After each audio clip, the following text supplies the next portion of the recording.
Everyone, আজকে কিন্তু আমি সকাল সকাল বেরিয়ে পড়েছি ঝাড়খণ্ডের ঢালবুমঘর নামে একটা জায়গায় যাওয়ার জন্য, আর সেটাও মেকআপের কাজের জন্য। সকাল সকাল আমরা চলে গেছি হাওড়া স্টেশনে, আর হাওড়াতে প্রায় 2 ঘন্টা মতো ওয়েট করার পর আমাদের ট্রেন পেলাম।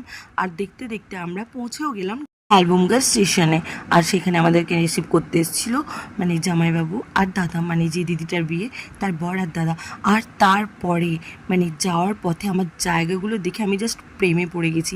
মানে যেন সব কিছু পরিপাটি করে সাজানো, সবুজে সবুজ, মানে কি বলবো, অসাধারণ। মানে দেখেও এসব দৃশ্য দেখেও চোখের আরাম, মানে যেদিকে দেখছি সেদিকেই সবুজ, অসাধারণ। আর সামনে ছিল বড় বড় পাহাড়, মানে পুরো আমার মন খুশ হয়ে গিয়েছিল। মানে আমি এত বেশি এক্সাইটেড হয়ে গিয়েছিলাম, আর কি বলবো তোমাদেরকে। মানে সেদিনই আমি ঘুরতে বেরিয়ে গিয়েছিলাম, জাস্ট গিয়ে ব্যাগটা রেখেছি আর বেরিয়ে পড়েছি।